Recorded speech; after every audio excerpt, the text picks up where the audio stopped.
Sa kalangitan, may isang anghel na kilala sa pangalan na Sirenia. Siya ay isa sa mga tagapagbantay na laging ipinapadala upang gabayan ang mga bata sa lupa. Bantayan ang mga mahihinang nilalang na maaaring maligaw o mapahamak. Isang gabi, habang siya ay nakatalaga sa isang maliit na baryo sa paanan ng bundok, narinig niya ang iyak ng isang bata sa gitna ng dilim. Agad siyang bumaba, dala ang liwanag na lagi niyang ginagamit upang makita ang landas. Sa kanyang pagbaba, natagpuan niya ang batang nawawala sa tabing ilog, nanginginig sa takot. Inakay niya ito pabalik sa bahay ng mga magulang. Ngunit bago pa man siya makabalik sa langit, may narinig siyang kakaibang tinig na humihingi ng tulong mula sa kagubatan. Ang tinig na iyon ay mahina, parang umalingaw-ngaw lamang sa hangin, subalit may bigat at kalungkutan na hindi niya maipaliwanag. Bagaman alam niyang hindi niya tungkulin na pumasok pa sa kagubatan, hindi nakatiis ang kanyang puso. Lumipad siya papasok sa gitna ng kakahuyan, ang pakpak niyang kumikislap sa bawat galaw. Ngunit habang lumalalim ang kanyang paglalakbay, napansin niyang tila nagbabago ang paligid. Ang mga puno'y mas malalaki, ang mga ugat ay parang gumagapang, at ang hangin ay may malamig na hininga. Para bang unti-unti siyang hinihila papasok sa isang lugar na hindi niya kilala. Ilang saglit pa, naramdaman niya ang bigat sa kanyang mga pakpak. Ang liwanag na dala niya ay tila hindi umaabot sa kadiliman ng kagubatan, hanggang sa siya ay mapadpad sa isang lugar na hindi niya inaasahan. Isang kuta na nakatago sa ilalim ng mga punong kahoy, na tila balihim na sinadyang hindi makita ng mata ng tao o ng langit. Doon niya napansin ang mga mata na kumikislap mula sa dilim.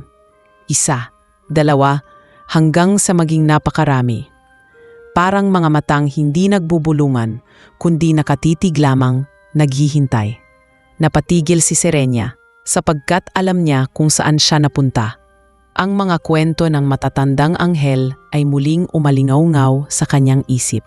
Sinasabing may mga nilalang na dating kagaya nila, mga anghel na nahulog sa tukso at nagkasala, kaya't piniling parusahan. Hindi sila tuluyang itinapon sa impyerno, ngunit hindi na rin sila karapat-dapat sa langit. Sila ang tinatawag ng mga tao bilang engkanto, mga nilalang na nakatira sa mga kuta, palaging nagtatago, ngunit nananatiling buhay sa pagitan ng dalawang mundo. At ngayoy nasa gitna siya ng kanilang teritoryo. Lumabas mula sa mga aninong iyon ang isang nilalang. Matangkad, maringal ang anyo, at ang mga matay may kakaibang ningning, parang apoy na nalulunod sa dagat. Hindi ito kaiba sa mga anghel na nakikita niya noon, ngunit sa mukha nito ay may bakas ng lungkot at pagod. Ang nilalang na ito ay lumapit, hindi upang maghasik ng takot, kundi upang pagmasdan siya na parang may tanong sa isip. Ang ngalan nito ay Arelion, isang engkanto na minsang naging anghel ng musika. Ang kanyang boses noon ay ginagamit upang umawit ng papuri sa kalangitan, ngunit dahil sa kanyang pagnanasa sa bagay na ipinagbabawal, siya'y nahulog at naging isa sa mga tinakwil. Bihira ang bumibisita sa aming kuta na hindi natatakot. Mahinang sabi ni Arelion, ang tinig niya ay tila may kasamang alingaw-ngaw ng hangin at tubig. Ngunit ikaw, bakit ka narito, anghel? Hindi agad nakapagsalita si Sirenia. Ang kanyang puso'y kumakabog sa kaba, hindi dahil sa takot, kundi dahil sa bigat ng sitwasyon. Alam niyang bawal na makisalamuha, lalo na sa mga nahulog na kagaya ni Arelion. Ngunit hindi niya rin maiwasang mapansin ang titig nito, hindi kagaya ng mga matang puno ng galit o inggit. Sa halip mayroong pangungulila.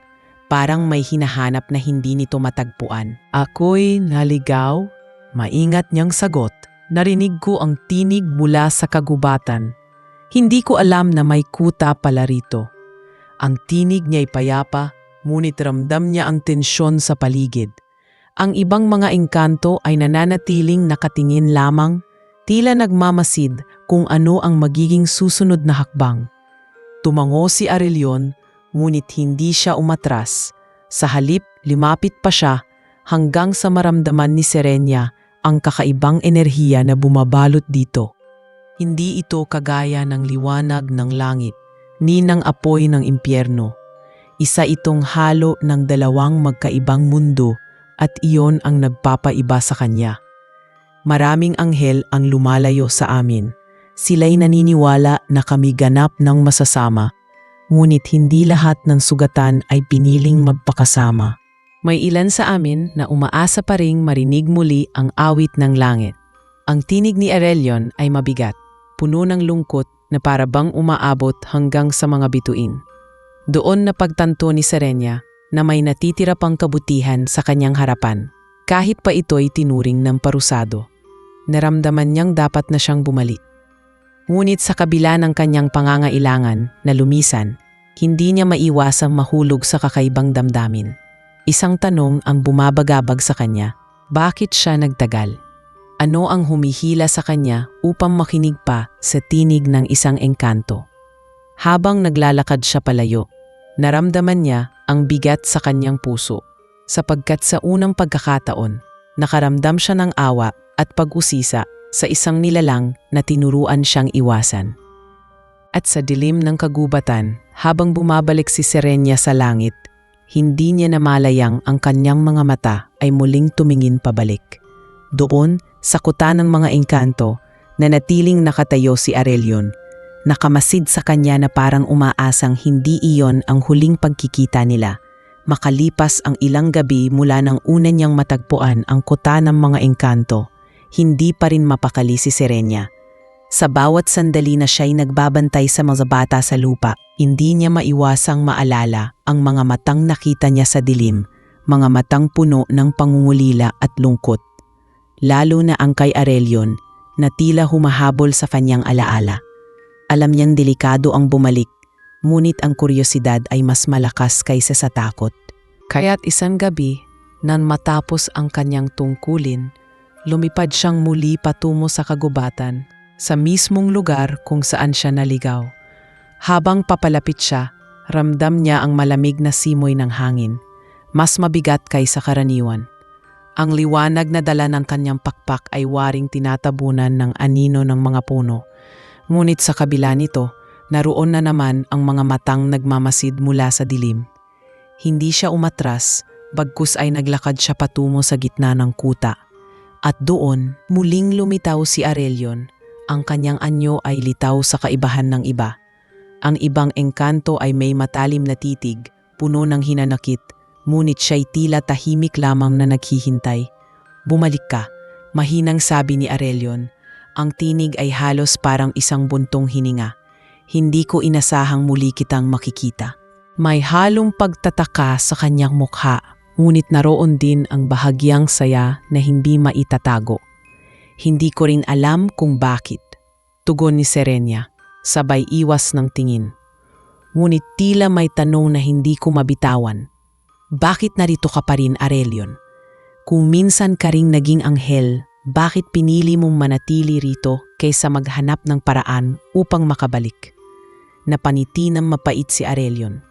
Kung ganoon lamang kadali, matagal na sana akong umakyat muli. Unit hindi ganoon ang hustisya ng langit. Ang pagbagsak ay hindi simpleng kaparusahan. Ito'y paminsan ay panghabang buhay. Ang ilan sa amin, pinili ng yakapin ang dilim. Ngunit ako'y naiwan sa pagitan. Hindi sapat ang aking pagsisisi upang ako'y patawarin at hindi ko rin magawang kalimutan ang awit na minsan ay inialay ko sa kalangitan. Sa mga salitang iyon, nakaramdam si Serenia ng kakaibang bigat. Ang kanyang mga matay nagtagpo kay Aurelion at doon niyang nasilayan ang katotohanan. Hindi lahat ng engkanto ay ganap na masama. Ang ilan ay mga nilalang na sugatan, na nais lamang ng kapatawaran na hindi nila matamo. Unti-unti siyang lumapit at sa unang pagkakataon, hindi siya nakaramdam ng pangamba. Sa halip, dama niya ang matinding awa at kakaibang koneksyon. Kung ganoon, bakit mo ako pinakita sa iba mong kasama? Tanong ni Serenia, sabay tingin sa mga matang patuloy na nakamasid mula sa anino. Dahil nais ko makita nila na may isa pa ring liwanag na bumaba sa aming kuta, sagot ni Aurelion. Bihira na kaming madalaw ng nilalang na may pakpak, lalo na ang isa na hindi agad tumalikod sa unang pagkikita.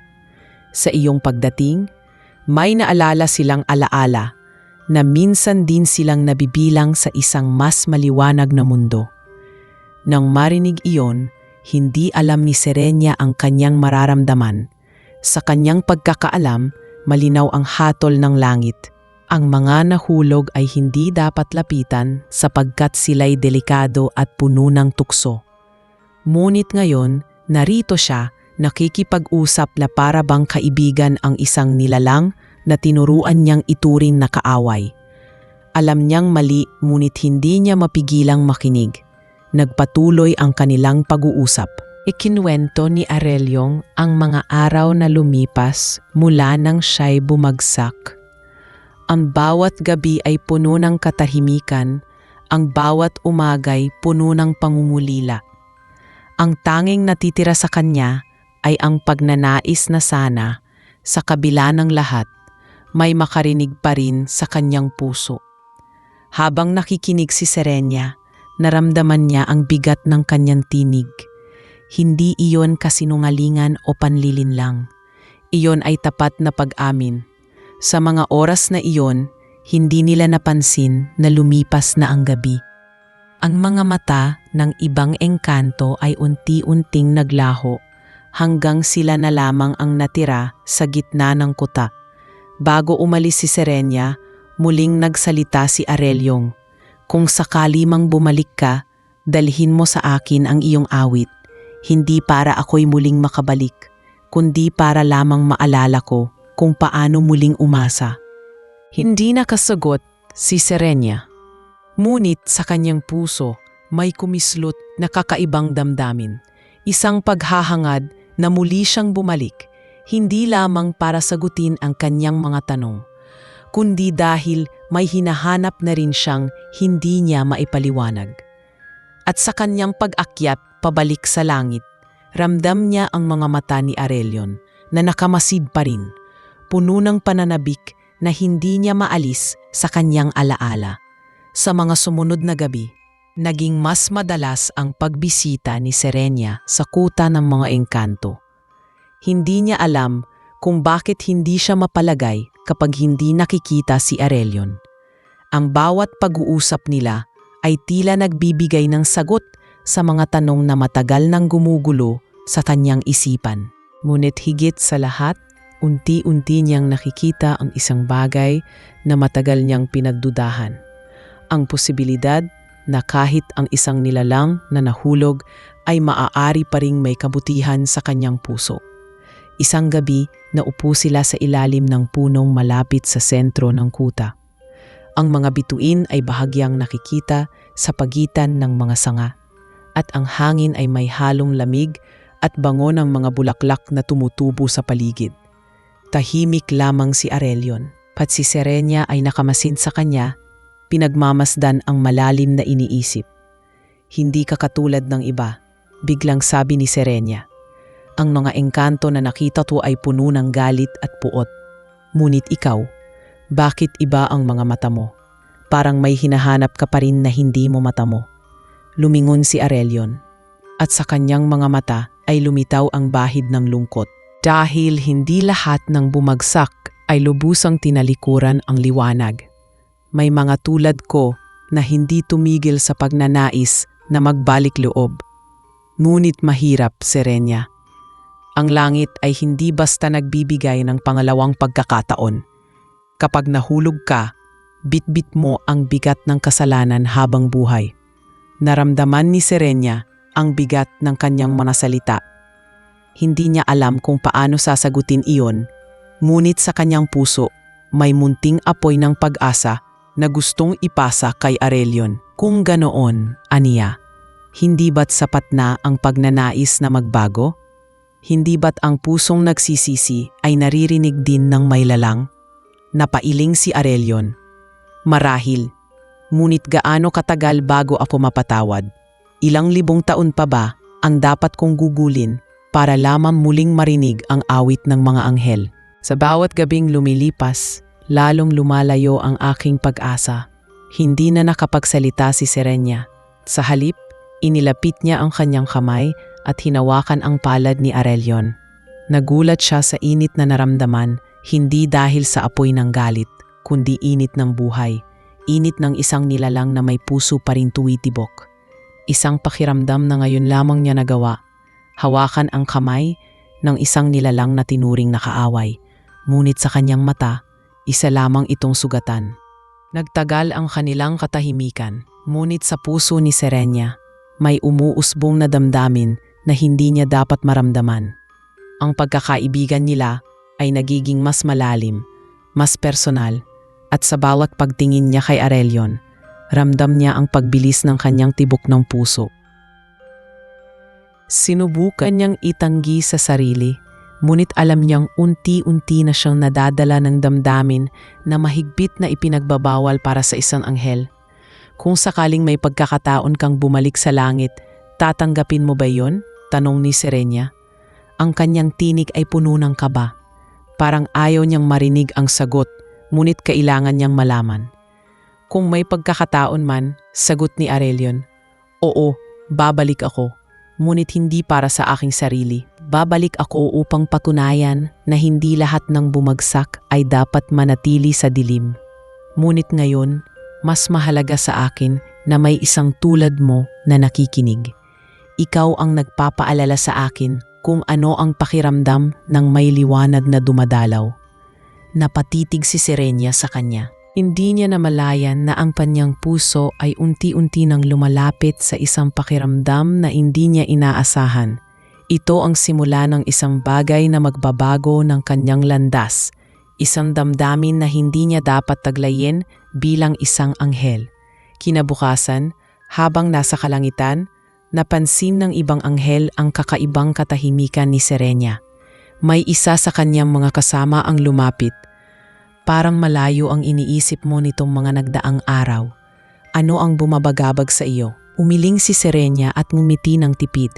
Wala, marahil pagod lamang ako sa mga tungkulin.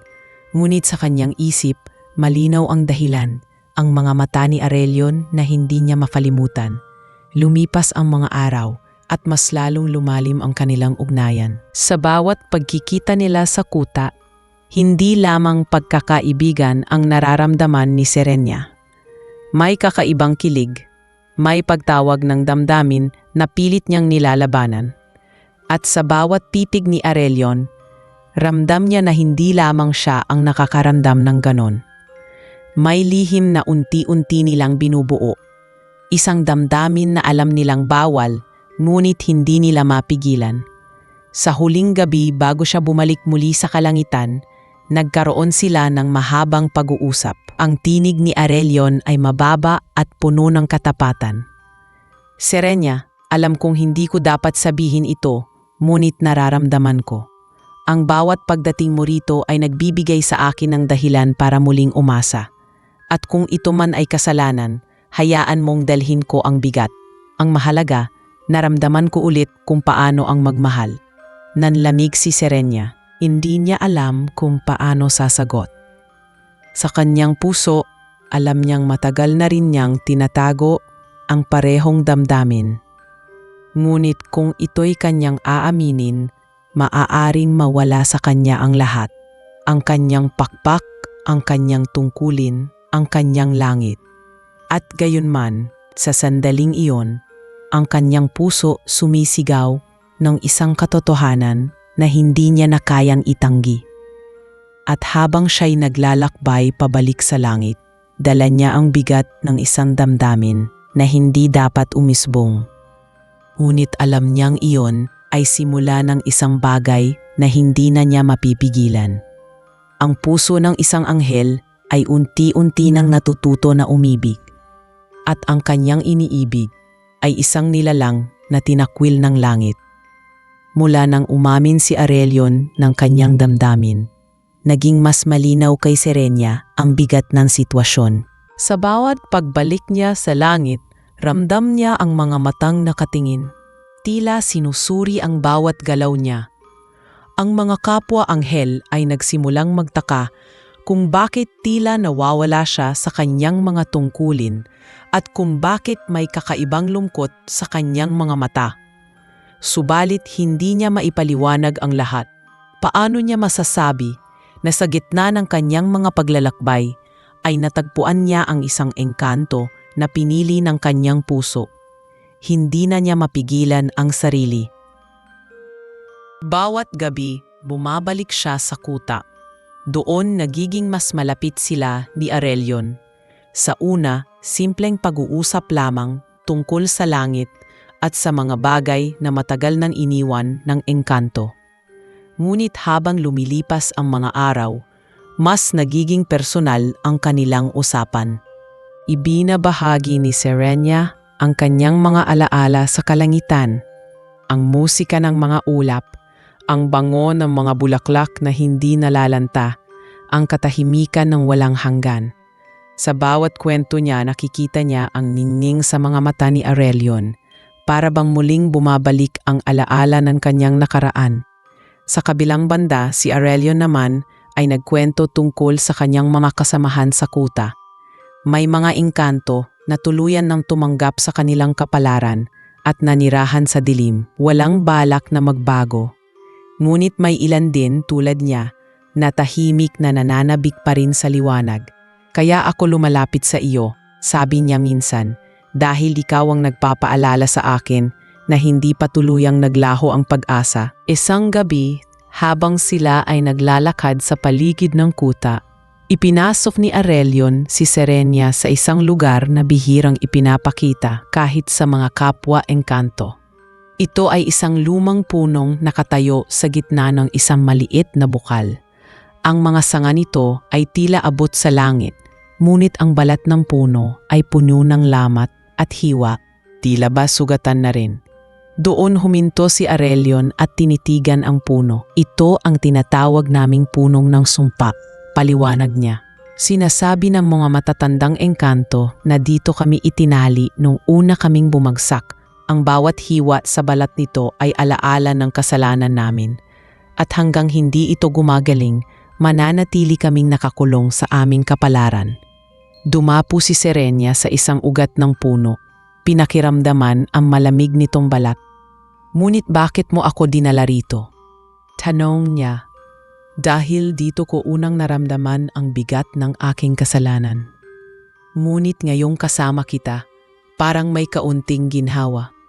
Gusto kong malaman mo na kahit ako'y sugatan, may bahagi pa rin sa akin na nais bumalik sa liwanag. Napatitig si Serenia kay Aurelion. Sa mga salitang iyon, lalo niyang naramdaman ang lalim ng kanilang koneksyon. Ngunit alam din niyang ang kanyang ginagawa ay bawal. Ang bawat sandaling lumilipas na kasama niya, ang engkanto, ay isang hakbang palayo sa kanyang tungkulin bilang anghel. Ngunit hindi niya rin maiwasang maramdaman na ito ang unang pagkakataon na tunay siyang nakararamdam ng pagiging buhay. Habang sila'y nag-uusap, unti-unting nagpakita ang ibang engkanto sa paligid. Ang ilan ay nakamasid lamang, ngunit may ilan na nagsimulang magbuluman. Hindi lahat ay natutuwa sa presensya ni Serenia. May ilan na natatakot sapagkat sa kanilang paniniwala, ang pagdating ng isang anghel ay maaaring magdala ng kapahamakan. Mayroon ding naiinggit, naniniwala na ang liwanag ng isang anghel ay hindi dapat mapunta sa isang nahulog. Sa gabing iyon, kinausap si Aurelion ng isa sa kanyang mga kasamahan. Bakit mo siya pinapapasok dito? Hindi ba't mas lalo lang tayong malalagay sa panganib? Ngunit mariin ang sagot ni Aurelion. Kung may isang bagay na makapagliligtas sa atin, iyon ay ang pag-asa. At siya ang nagpapaalala sa atin nito. Hindi sumagot ang iba, ngunit halata ang pagkakaiba ng kanilang mga damdamin. Ang ilan ay nanatiling nakatingin ng may galit, habang ang iba na may napuno ng pag-asa. Nang magpaalam si Serenia upang bumalik sa langit, hinarang siya ni Aurelion. Alam kong delikado ang ginagawa mo. Kapag natuklasan ng mga kasama mo sa kalangitan, maaari kang mawalan ng lahat. Ngunit kahit ganoon, umaasa pa rin akong babalik ka. Napatitig siya kay Aurelion at sa mga mata nito ay nakita niya ang damdaming matagal na niyang tinatago. Hindi lamang pagkakaibigan ang kanilang ugnayan. May apoy na unti-unting lumalaki at alam nilang pareho na ito ay bawal. Ngunit sa halip na umatras, tumango si Serenia. Babalik ako. At sa kanyang pag-akyat sa kalangitan, dala niya ang bigat ng desisyon na hindi na niya mababawi. Sa kanyang puso, malinaw na ang kanyang pagkakaibigan kay Aurelion ay lumalalim sa isang damdaming na hindi na niya kayang pigilan.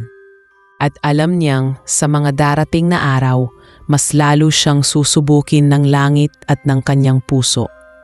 Sa mga susunod na araw, napansin ng mga kapwa-anghel ang pagbabago kay Serenia. Ang dati niyang masiglang pag-awit ng papuri ay tila nagiging mahina at ang kanyang mga mata ay madalas na nakatingin sa malayo, para bang may iniisip na hindi niya masabi. Ang ilan sa kanyang mga kasama ay nag-usap-usap, nagtataka kung bakit tila naglalaho siya sa ilang pagkakataon. Isa sa mga mas nakatatandang anghel ang lumapit sa kanya at marahang nagtanong, "Serenia, saan ka palaging nawawala tuwing gabi? Hindi ka na ba kontento sa iyong mga tungkulin?" Ngumiti lamang siya, pilit na itinago ang katotohanan. "Hindi ko ibig na mag-alala kayo. Marahil ako'y napapagod lamang." Ang mga bata sa lupa ay maraming pangangailangan. Ngunit sa loob niya, alam niyang hindi iyon ang dahilan. Ang kanyang puso ay naguumapaw ng damdamin na hindi niya dapat nararamdaman. At sa bawat pagbabalik niya kay Aurelion, mas lalo itong lumalakas. Samantala, sa kuta ng mga engkanto, nagsimulang mag-usap-usap ang iba pang nilalang. Ang ilan ay natutuwa dahil nararamdaman nilang may liwanag na dumadalaw sa kanilang teritoryo. Ngunit ang iba ay hindi kontento. Sa kanilang mga mata, si Serenia ay isang banta. Hindi siya dapat patuloy na pumapasok dito, sabi ng isang matandang engkanto. Ang presensya niya ay nagdudulot ng kaguluhan sa aping hanay. Paano kung magdala siya ng kapahamakan? Ngunit sa tuwing naroon si Serenia, walang sinuman ang makapigil kay Aurelion na protektahan siya. Madalas silang mag-usap ng magdamagan. Pinapakinggan ni Serenia ang kanyang mga alaala ng pagiging anghel noon. At ibinabahagi naman niya kay Aurelion ang mga tanawin at musika ng langit. Ang kanilang pagkakaibigan ay naging mas malapit at unti-unti hindi na nila kayang itanggi sa isa't isa ang kanilang nararamdaman. Isang gabi, habang sila'y magkasamang nakaupo sa tabi ng bukal, nagsimulang umihip ang malamig na hangin. Tahimik ang paligid, ngunit dama ni Serenia ang tensyon. "Aurelion," bulong niya, "nararamdaman kong may mga matang nagmamasid sa atin." Tumango si Aurelion, "Alam ko, hindi lahat ng kasama ko ay sang-ayon sa iyong presensya. Ang ilan sa kanila ay naniniwalang ikaw ang magdadala ng kapahamakan. Ngunit hindi ko kayang ipagbawal sa iyo ang bumalik. Sapagkat sa tuwing naririto ka, para bang muling nabubuhay ang pag-asa." Nang marinig ito, napalapit si Serenia sa kanya. Sa unang pagkakataon, hindi na niya itinago ang kanyang damdamin.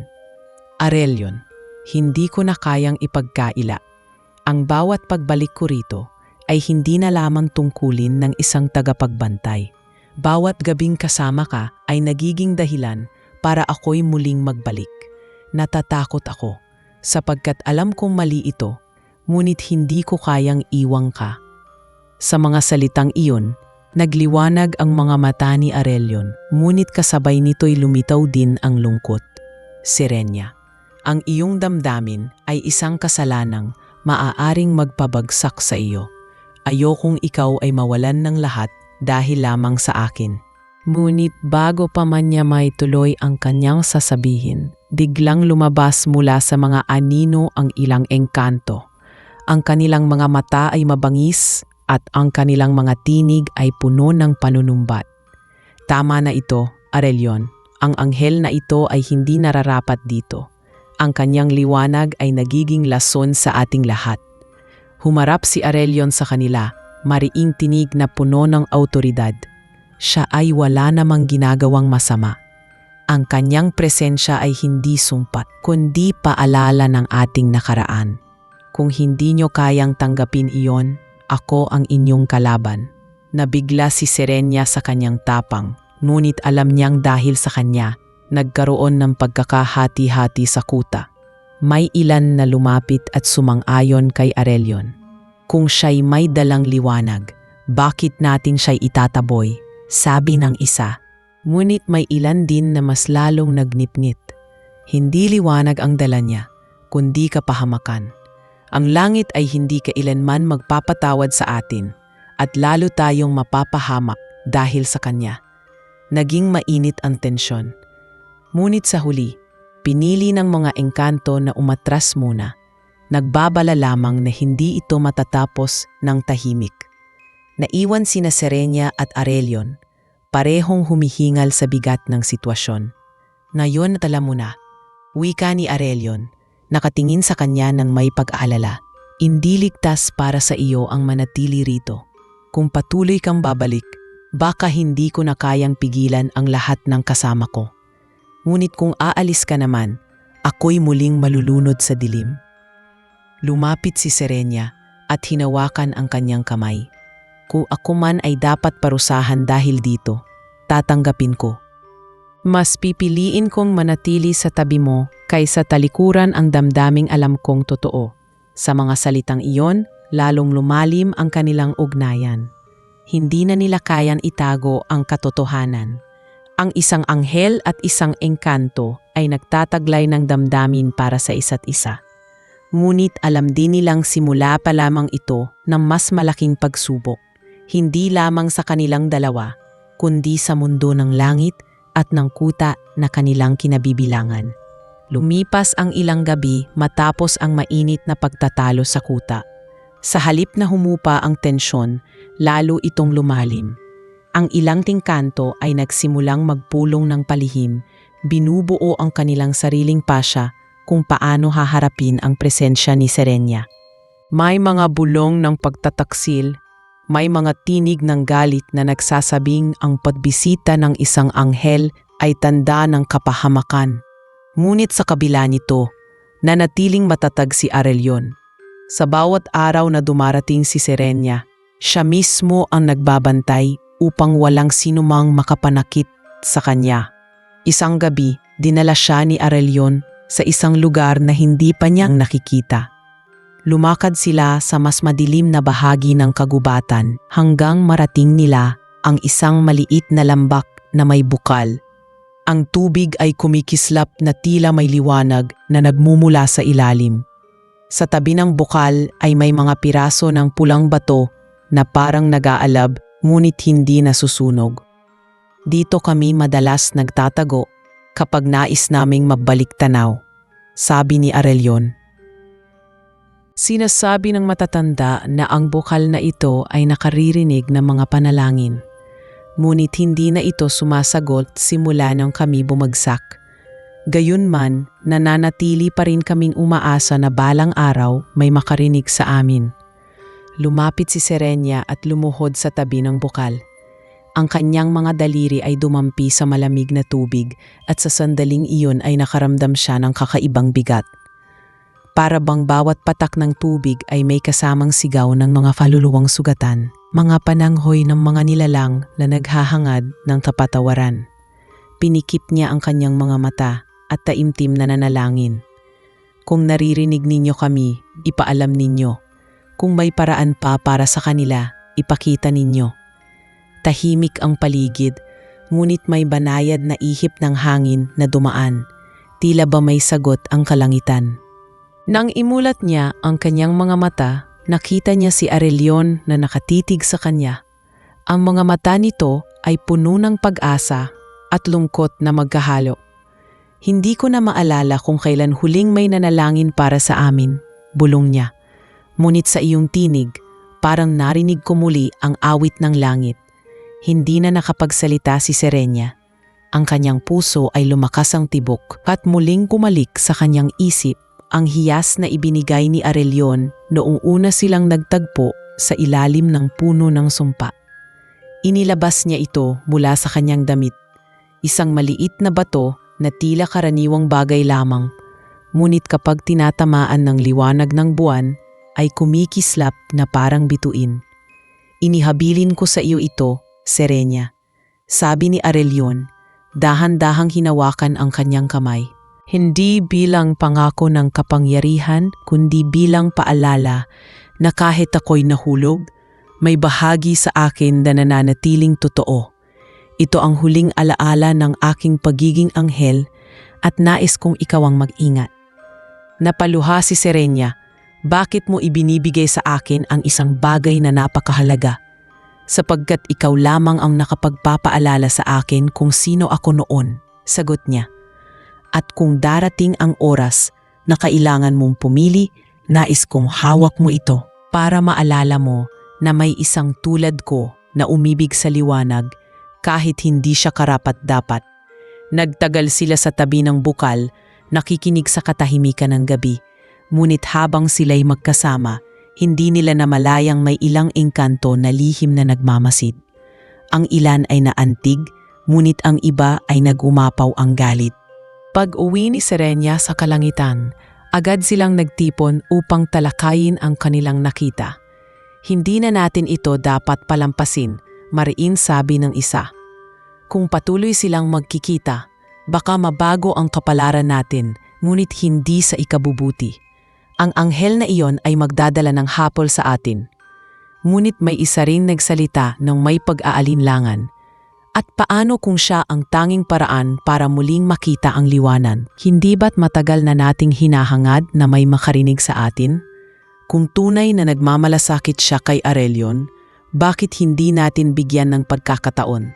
Naging mahaba ang pagtatalo at mula sa gabing iyon ay mas lalong nahati ang mga engkanto. Ang iba ay naniniwala na si Serenia ang susi, samantalang ang iba na may naniniwalang siya ang magiging dahilan ng kanilang tuluyang pagkawasak. Sa kalangitan, si Serenia na may patuloy na nakatanggap ng mga puna mula sa kanyang mga kasama. Minsan, isang matandang anghel ang lumapit sa kanya, tila alam ang kanyang lihim. Serenia, ang iyong mga mata ay hindi na tulad ng dati. May isang bagay kang dinadala na hindi mo sinasabi. Tandaan mo, ang puso ng isang anghel ay hindi para sa sariling damdamin. Ito'y para lamang sa mga tungkulin ng may lalang. Napayuko siya, hindi makasagot. Ngunit sa kanyang puso, malinaw na ang kanyang pinili. Hindi na siya makakabalik sa dati niyang buhay na walang iniisip na higit pa sa tungkulin. Ang damdamin niya kay Aurelion ay totoo at sa bawat pagdaan ng gabi, lalo itong lumalakas. At sa panibagong pagdalaw niya sa uta, natagpuan niyang naghihintay si Aurelion sa ilalim ng puno ng sumpa. Ang kanyang mga mata ay puno ng lungkot, ngunit sa kabila nito'y may liwanag na kumikislap. Serenia, sabi niya, kahit gaano pa kahirap, salamat at bumabalik ka. Ikaw ang dahilan kung bakit hindi ko patuluyang tinatalikuran ang pag-asa. Ngumiti si Serenia, bagaman may luha sa kanyang mga mata, at ikaw naman ang dahilan kung bakit natutunan kong ang puso ng isang anghel ay marunong ding magmahal. Ngunit hindi nila alam, sa mga aninong nakapaligid ay may mga matang patuloy na nagmamasid, nagbabalak at naghihintay ng tamang oras upang ilabas ang kanilang hatol. Sapagkat ang ugnayan ng isang anghel at engkanto ay hindi na lamang simpleng lihim, kundi isang binhing magbubunga ng mas malaking pagsubok para sa dalawang mundo. Lumipas ang ilang linggo at mas lalo pang lumalim ang damdamin ni Serenia at Aurelion. Ngunit kasabay ng paglago ng kanilang ugnayan ay ang pag-usbong ng kaguluhan sa kuta. Ang mga engkanto ay tuluyan ng nahati sa dalawang panig. Yaong mga naniniwala na si Serenia ang maaaring maging daan upang marinig muli ang kanilang mga panalangin, at yaong naninindigan na siya ay isang banta na dapat paalisin bago pa tuluyang magdala ng kapahamakan. Isang gabi, Sa gitna ng katahimikan ng kagubatan, nagtipon ang mga engkanto sa isang malaking bulwagan na inukit sa ilalim ng lupa. Ang mga haligi ay yari sa bato at puno ng mga palamuting inukit mula pa noong unang panahon. Doon, maririnig ang malalakas na tinig ng pagtatalo. Ang ilan ay mariing nagsasabi na si Serenia ay isang paalala ng pagkutya ng langit at hindi dapat tanggapin. Ngunit may mga tinig din na nagsasabing, kung tunay siyang nagmamalasakit, bakit hindi nating subukan? Hindi ba't ito ang inaasam nating lahat, ang muling makalapit sa liwanag? Si Aurelion na nakatayo sa gitna ay mariing nagsalita.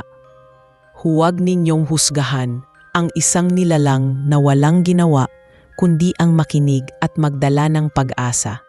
Kung siya'y masama, matagal na sana tayong pinuksa. Ngunit tingnan ninyo, sa kanyang mga panalangin sa tabi ng bukal, hindi ba't naramdaman ninyo ang katahimikan?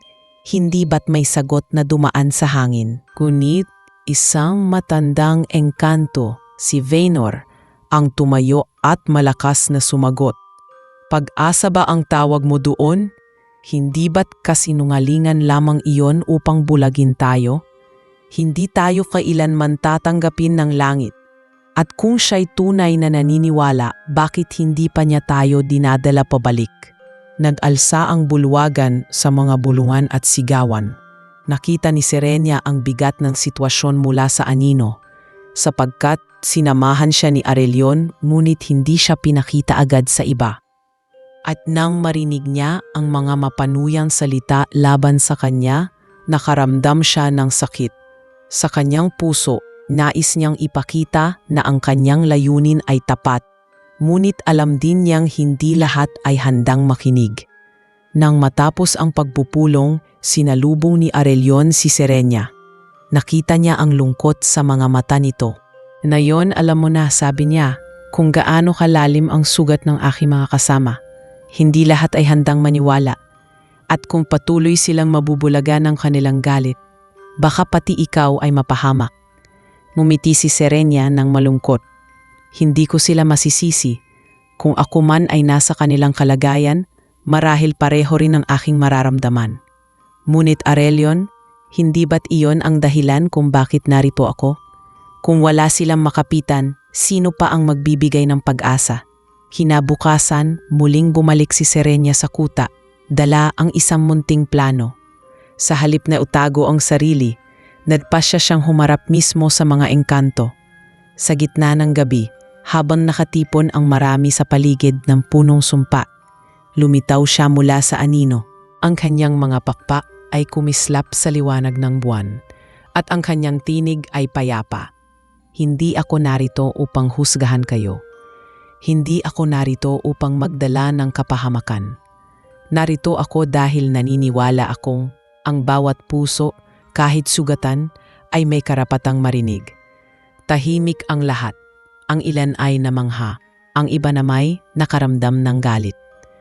Ngunit nagpatuloy siya. Alam kong bawal para sa isang tulad ko ang makisalamuha sa inyo. Ngunit paano ko iiwan ang isang nilalang na may tapat na pusong nagnanais ng pagbabago? Kung ito man ay kasalanan, hayaan ninyong ako ang magdala ng bigat. Nabigla ang mga engkanto. Hindi nila inasahan na ang isang anghel ay magsasalita ng ganoong katapatan. Ngunit bago pa man makasagot ang karamihan, muling tumayo si Vaynor. Mga kasinungalingan. Isa siyang tukso na ipinadala upang tuluyan tayong gawing alipin ng langit. At ikaw, Aurelion, bulag na bulag sa kanyang ganda. Galit ang bumalot sa tinig niya at bigla siyang lumapit kay Serenia. Hawak ang isang lumang sibat na yari sa pilak. Ngunit mabilis na humarang si Aurelion. Iniharang ang kanyang katawan upang hindi siya masaktan. Kung siya'y masasaktan, ako muna ang tatanggap ng iyong sibat.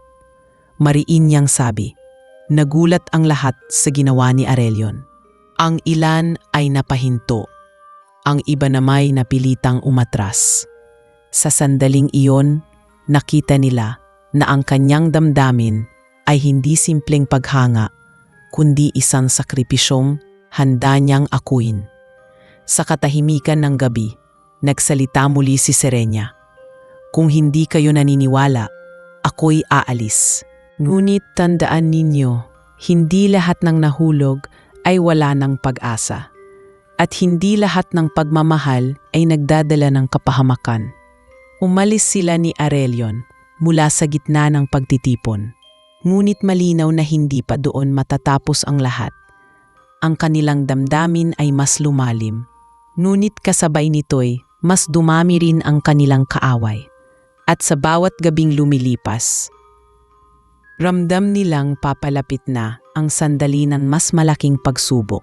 Isang pagsubok na magpapasya kung ang kanilang pag-ibig ay mananatili o tuluyang mawawasak sa gitna ng liwanag at dilim. Muling dumaan ang ilang gabi at hindi mapakali si Serenia. Ang mga salita ni Vaynor ay patuloy na umaalinaw sa kanyang isipan at ang bawat titig ng mga engkanto na puno ng galit ay nagsisilbing paalala na siya ay hindi kabilang sa kanilang mundo. Ngunit sa kabila nito, mas pinili niyang manatili kay Aurelion. Hindi niya maikakaila ang katotohanan ng kanyang damdamin. Ang kanyang puso ay tuluyan nang nahulog sa nilalang na matagal nang tinakwil ng langit. Isang gabi, habang sila ni Aurelion ay nakaupo sa tabi ng puno ng sumpa, hindi na niya napigilang magsalita. Aurelion, kung patuloy tayong ganito, baka tuluyan na akong mawalan ng pakpak. Ang mga kasama ko sa kalangitan ay nagsisimula ng maghinala. At kung malaman nilang ako'y umiibig sa isang engkanto, hindi ko alam kung anong kaparusahan ang naghihintay. Tahimik si Aurelion. Tinitigan niya ang puno na tila ba hinuhugot ang lakas mula sa bawat hiwa at sugat nito. Alam kong bawal ito, Serenia. At kung ako lamang ang masusunod, hahayaan kitang bumalik sa langit at kalimutan ako. Ngunit alam ko ring, hindi mo na magagawa iyon. Katulad ng hindi ko na magagawang kalimutan ang iyong tinig at ang iyong presensya. Sa mga salitang iyon, naramdaman ni Serenia ang pag-ikot ng kanyang damdamin. Alam niyang totoo ang sinabi ni Aurelion. Hindi na niya kayang lumayo at kahit anong pagpigil ang gawin niya, ang pag-ibig na namagitan sa kanila ay hindi na kayang burahin. Kaya sa unang pagkakataon, hindi na niya tinanggihan ang kanyang puso. Dahan-dahan niyang inilapit ang kanyang kamay sa mukha ni Aurelion.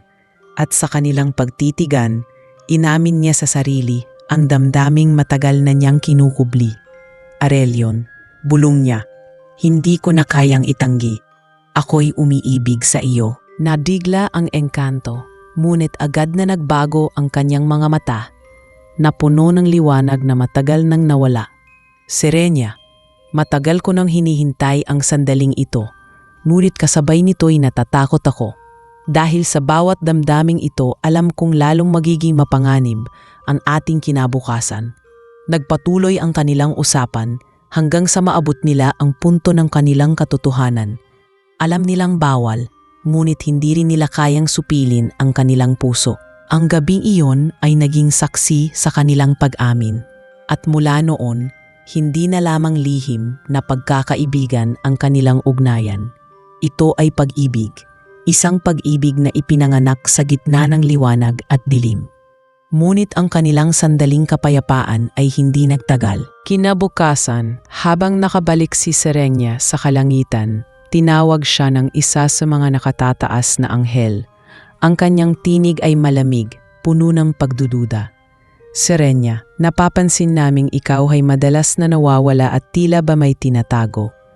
Ipaalala ko lamang na ang ating tungkulin ay hindi upang sundan ang sariling damdamin, kundi upang maglingkod sa may lalang. Huwag mong hayaang ilihis ng anino ang iyong landas. Napayuko si Serenia, hindi makasagot. Sa kanyang puso, ramdam niyang malapit nang mabunyag ang kanyang lihim. At kung mangyari iyon, baka tuluyan na siyang mawalan ng lahat. Ngunit sa halip na matakot, mas lalo niyang naramdaman ang pangangailangan na panghawakan si Aurelion. Samantala, sa kuta ng mga engkanto, nagsimula na namang mag-init ang tensyon. Ang mga galit na tinig ay lumalakas. Ang iba'y nagsasabing dapat nang itaboy si Serenia bago pa man mahulog ang kapahamakan sa kanila. Ngunit may mga naniniwala ring kung papalayasin siya, mawawala rin ang tanging sinag ng liwanag na muling nagbigay sa kanila ng pag-asa. Ang pagkakahati ng kuta ay naging malinaw. Dalawang panig na handa ng magbanggaan. Isang gabi, habang naglalakad sina Serenia at Aurelion sa paligid ng kuta, biglang sumulpot ang isang grupo ng mga engkanto. Ang kanilang mga mata ay naglalagablab sa galit. "Tama na ito, Aurelion," sigaw ng isa. "Kung hindi mo siya itataboy, kami na ang gagawa." Agad na humarang si Aurelion, ang kanyang mga pakpak na punit at ang kanyang tinig na mariin. "Kung siya'y sasaktan ninyo, ako muna ang inyong haharapin. Huwag ninyong gawing dahilan ang kanyang pag-ibig upang lalo tayong lumubog sa dilim." Napasigaw si Serenia. "Wag! Kung ako ang dahilan ng inyong galit, aalis na lamang ako." Ngunit hindi siya pinakinggan. Lumapit ang isa sa mga engkanto. Hawak ang isang sibat na yari sa matandang bakal. Nakatutok sa kanya. Ngunit bago pa ito sumalakay, biglang dumilim ang buong paligid. Ang puno ng sumpa ay biglang naglabas ng kakaibang enerhiya. At ang mga hiwa nito ay tila nagsimulang gumalaw. Napatigil ang lahat at isang matinis na tinig ang umalingaw mula sa mga ugat ng puno. "Ang inyong galit at pag-ibig ay parehong naririnig. Ngunit tandaan ninyo, may kapalit ang lahat." Nagkatinginan ang mga engkanto, pati na si Serenia at Aurelion. Sa sandaling iyon, alam nilang ang kanilang damdamin ay hindi na simpleng lihim. Ito ay naging bahagi ng kapalaran ng lahat. Isang simula ng mas malaking laban na hindi lamang tungkol sa kanila, kundi tungkol sa hinaharap ng dalawang mundo. Matapos ang gabing iyon kung saan humarap si Serenia sa mga engkanto at pinili niyang ipagtanggol ang kanyang damdamin para kay Aurelion, lalong naging alingasnas ang sitwasyon sa buong kuta. Ang mga bulong-bulungan ay hindi na lamang simpleng pag-aalinlangan. Ito'y nauwi sa lantad na pagkakampi-kampi. Ang ilan ay humahanga sa tapang ng isang anghel na magsalita ng ganoon, na umamin ng damdaming ipinagbabawal, habang ang iba namay labis ang galit at paniniwalang ang lahat ng ito ay magdadala ng mas mabigat na sumpa sa kanilang lahi. Sa kabila ng lahat, hindi pa rin naiwasan ni Serenia na bumalik sa kuta kinabukasan. Pagdating niya, sinalubong siya ng malamig na titig ng mga engkanto. May ilan pang tumalikod kaagad na para bang ayaw siyang makita. Ngunit hindi niya inalintana. Hinanap niya si Aurelion at natagpuan niya ito sa ilalim ng puno ng sumpa. Nakaupo at tila malalim ang iniisip. Nang makita siya, agad itong ngumiti, ngunit may bakas ng pag-aalala sa kanyang mga mata. "Alam mo bang sa bawat araw na lumilipas, mas lalo kang nagiging sentro ng pagkakabahagi rito?" Tanong ni Aurelion. Ngunit sa kabila ng lahat, hindi ko magawang hilingin na huwag ka nang bumalik. Umupo si Serenia sa tabi niya at hinawakan ang kanyang kamay. "Hindi ko rin kayang hindi bumalik. Alam kong may panganib. Alam kong lahat ng ito ay laban sa mga kautusan ng langit. Ngunit Aurelion, sa piling mo ko lamang natutunan kung ano ang tunay na ibig sabihin ng umibig." Napayuko si Aurelion at isang malalim na buntong hininga ang pinakawalan niya. "Hindi ko alam kung ako ba'y mapalad o masusumpa dahil naramdaman ko rin iyon. Ngunit sa tuwing tinitingnan kita, hindi ko na kayang tanggihan ang katotohanan. Serenia, ikaw ang liwanan sa kuta na matagal nang nababalot ng dilim." Ang kanilang mga salita ay parang awit na binuho ng dalawang pusong dati magkaibang mundo. Ngunit bago pa man lumalim ang kanilang pag-uusap, biglang may lumapit na mga engkanto. Ang kanilang anyo matitikas at ang kanilang mga matay puno ng galit. Sa kanilang gitna ay si Vaynor, ang matandang engkanto na kilala sa kanyang matinding pagtutol. Hindi na kami makikinig sa inyong mga salita. Mariing sabi ni Vaynor. Serenia, ang iyong presensya ay nagiging lason. At ikaw, Aurelion, bulag na bulag sa iyong pagnanasa. Kung hindi ninyo titigilan ito, kami na mismo ang gagawa ng paraan upang matapos na. Tumayo si Aurelion at humarap sa kanila. Kung si Serenia ay masasaktan, ako ang una ninyong haharapin. Ang kanyang tinig ay puno ng tapang, ngunit sa loob niya'y may kabarin. Alam niyang hindi lamang si Vaynor ang tutol. Marami sa kanilang lahi ang naniniwala na tama ang kanyang mga salita. Ngunit bago pa man lumala ang sitwasyon, biglang umihip ang isang kakaibang hangin. Ang mga dahon ng puno ng sumpa ay kumaluskos na parang may ibinubulong. Ang lahat ng engkanto ay natahimik. Mula sa pinakaugat ng puno, lumabas ang malamlam na liwanag at umalingaw-ngaw ang isang tinik na tila nagmumula sa kalaliman ng kanilang pinagmulan. Mga nilalang ng dilim at liwanag, sabi ng tinik, naririnig ko ang inyong mga sigaw, ang inyong galit, ang inyong pag-ibig. Lahat ng iyon ay nagiging bigat na pasan ng puno ng sumpa. Tandaan ninyo, ang anumang damdamin ay may kapalit. Ang pag-ibig ay maaaring maging kaligtasan, ngunit maaari rin itong maging dahilan ng kapahamakan. Napatitig si Serenia kay Aurelion. Ang kanyang puso'y kumabog ng mas mabilis. Ramdam niya na ang kanilang damdamin ay hindi na lamang lihin sa kanilang dalawa. Alam na ito ng mismong pinagmulan ng sumpa. At kung totoo ang babala, maaaring ang kanilang pagmamahalan ay magbukas ng panibagong yugto para sa lahat. Isang yugtong puno ng pag-asa o kapahamakan. Matapos ang tinig, nag-alisan ang iba pang engkanto. Nanginginig ang ilan at galit ang iba. Naiwan sina Serenia at Aurelion, parehong napatulala sa puno.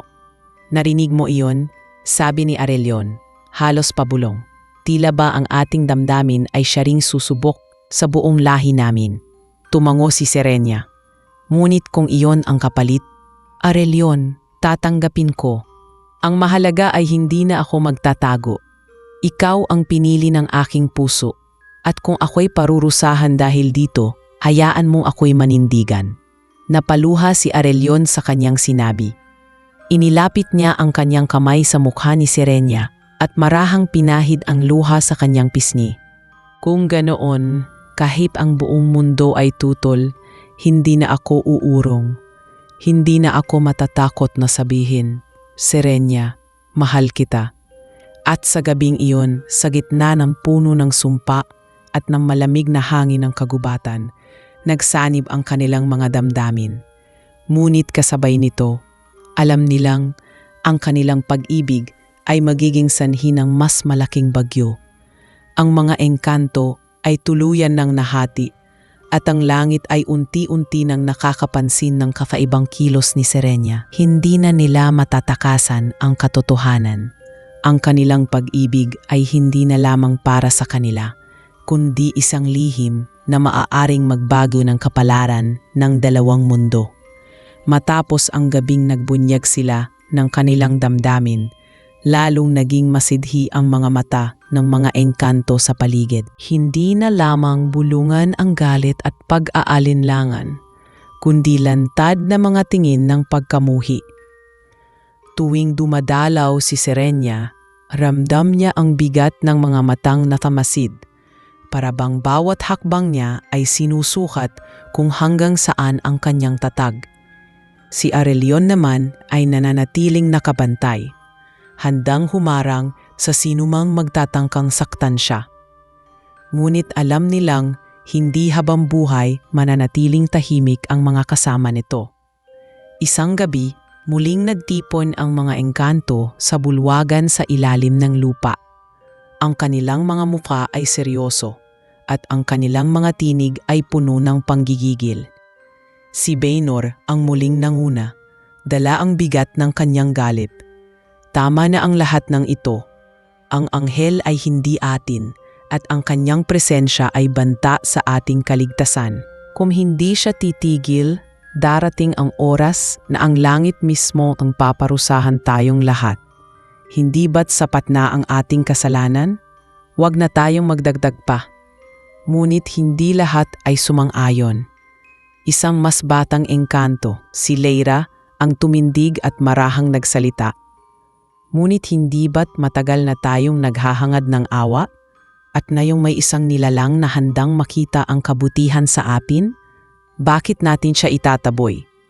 Hindi ba't ito ang ating hinihintay? Nag-ingay ang mga engkanto, hati ang kanilang mga tinig. Ang ilan ay pumapanig kay Vaynor, samantalang ang iba ay nagsisimula ng magtanong kung tama bang itaboy ang tanging liwanag na dumarating sa kanilang kuta. Samantala, sa kalangitan, nagsisimula na ring mag-alala ang mga kapwa-anghel ni Serenia. Napansin nilang palagi siyang huli sa pagtupad ng kanyang mga tungkulin at madalas na malayo ang tingin. May mga bulong-bulungan na baka siya ay may itinatagong lihim.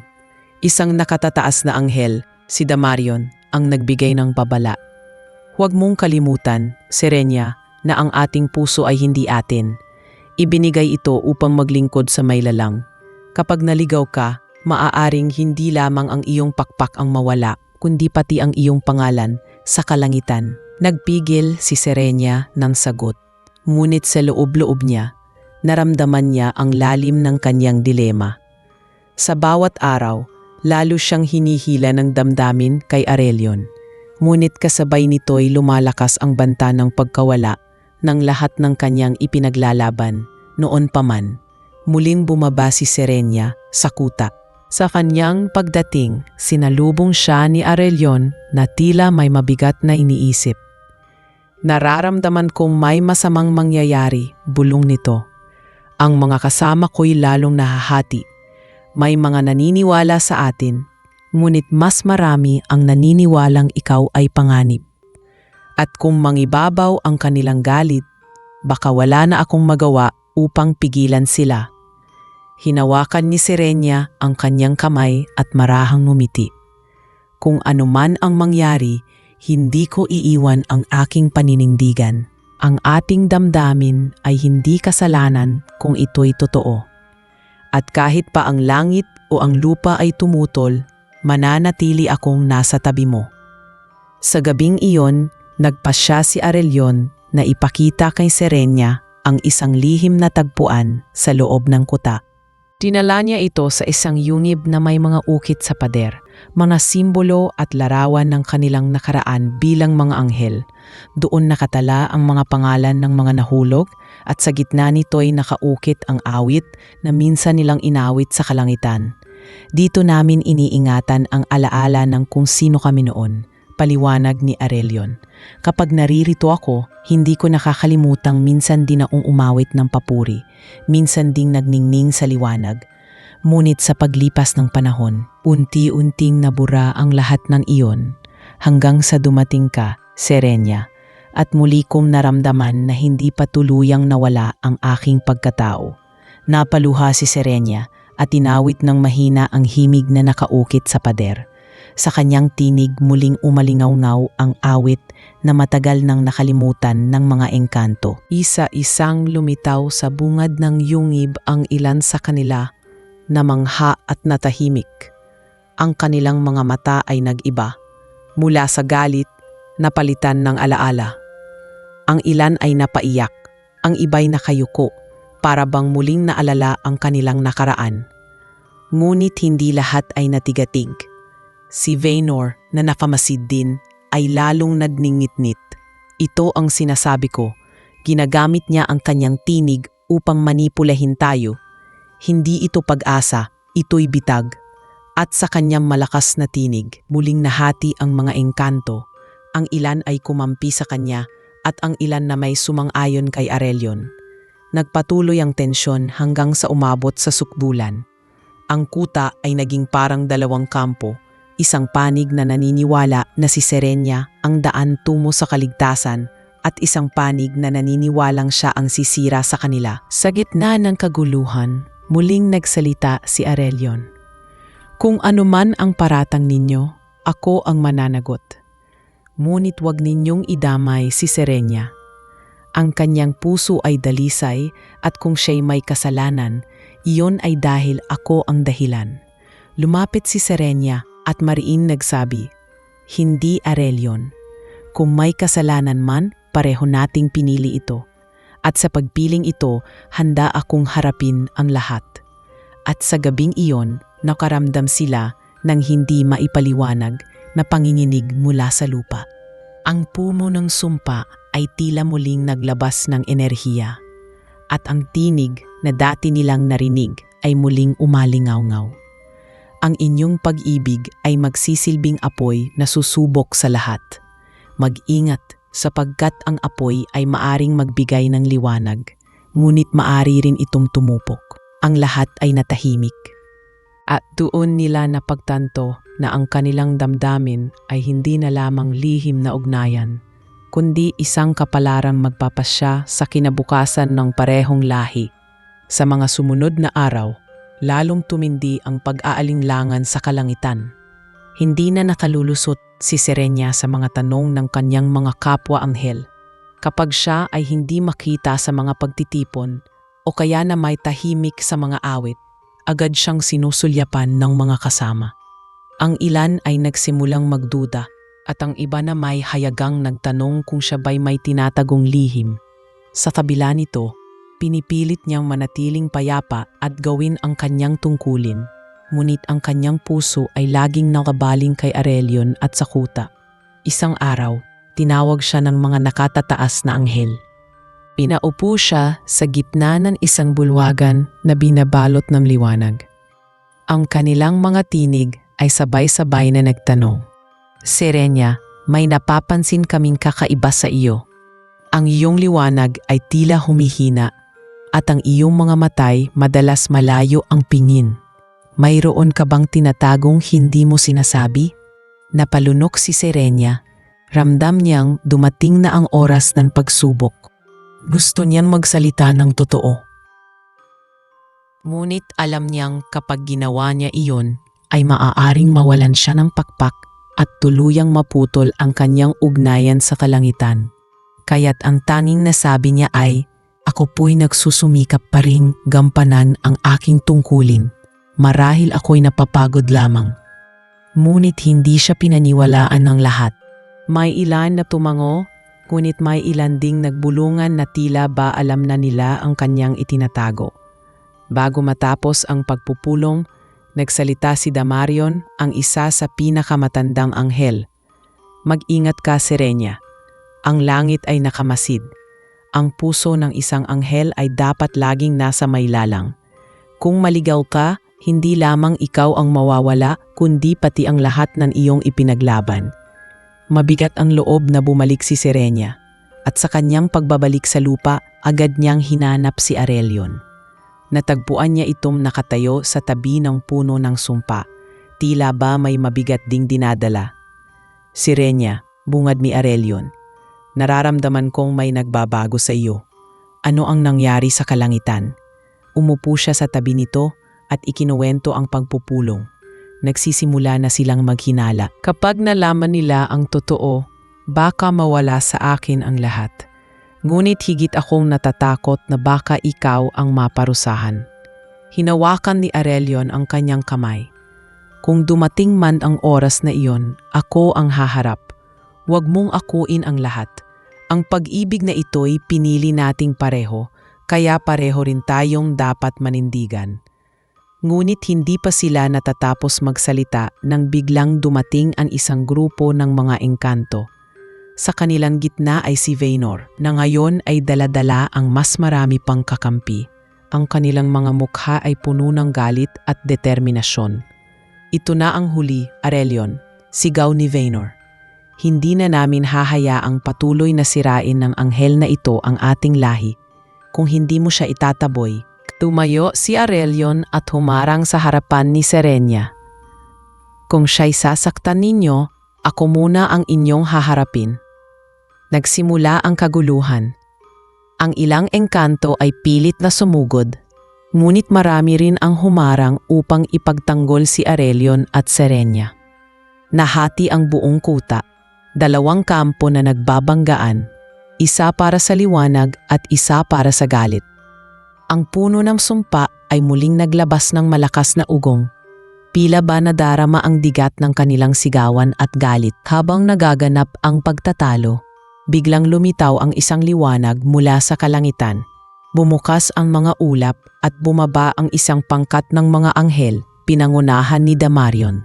Ang kanilang mga mukhay seryoso at malamig. Ang kanilang mga mata ay nakatutok kay Serenia.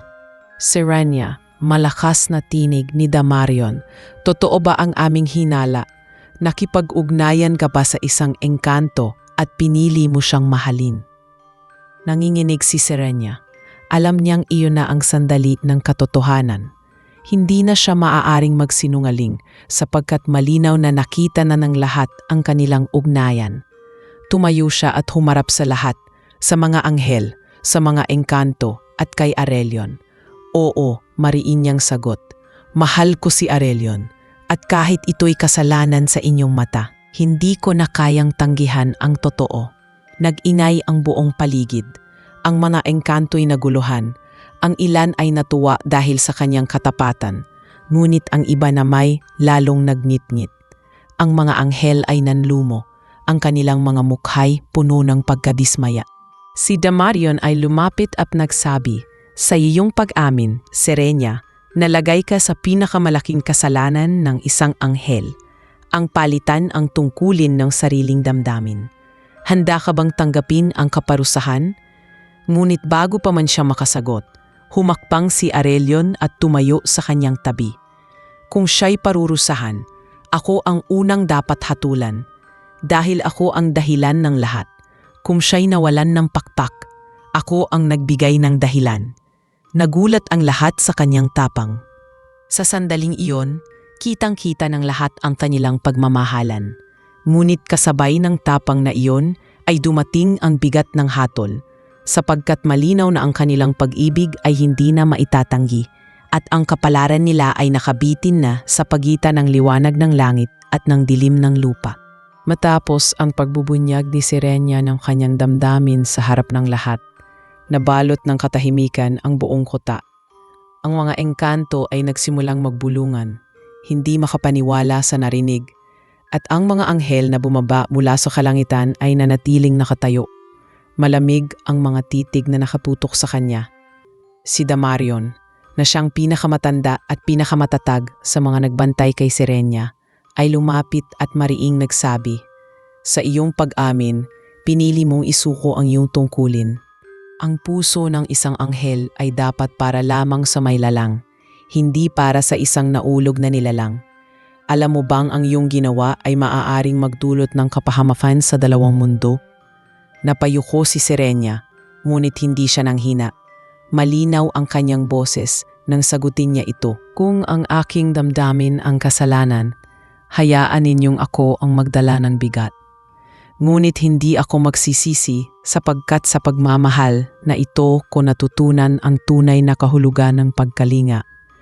Hindi ko kayang talikuran ang isang pusong nansisikap na muling bumalik sa liwanag." Umalingaw-ngaw ang mga tinig ng mga anghel. Ilan ay nagpakita ng pagkadismaya, ang iba na may halatang may kaunting awa.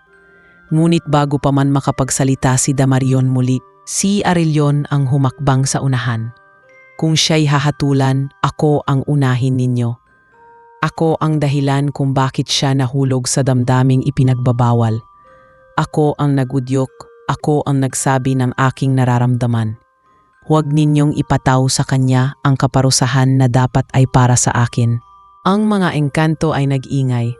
May mga sumang-ayon kay Aurelion, may mga nagalit. "Bakit mo pa siyang ipinagtatanggol?" sigaw ni Vaynor.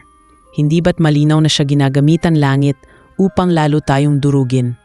Ang kanyang presensya ay sumpa at ngayon ay patunay na iyan." Ngunit may iba ring engkanto tulad ni Lera ang lumapit at mariing sumagot. "Hindi ba't nakikita ninyo? Hindi niya kailanmang itinakwil si Aurelion. Kung ito'y kasinungalingan, bakit niya ipapahamak ang sarili niya sa harap ng parehong anghel at engkanto? Ang kanyang puso ay totoo, at iyon ang hindi ninyo matanggap." Sa gitna ng kaguluhan, muling umungol ang puno ng sumpa. Ang lupa ay bahagyang yumanig at ang mga ugat nito ay kumalat sa paligid. Mula sa pinakaugat, isang matinis na tinig ang muling umalingaw-naw. Ang inyong mga damdamin ay dumadagundong sa aking laman. Ang inyong galit at pagmamahal ay parehong nagpapalakas sa aking sugat. Ngunit tandaan ninyo, may kapalit ang lahat. Ang inyong mga pasya ngayon ay hindi lamang sa inyo, kundi para sa lahat ng susunod na salinlahi. Ang mga engkanto ay napahinto, takot at gulat ang nakita sa kanilang mga mukha.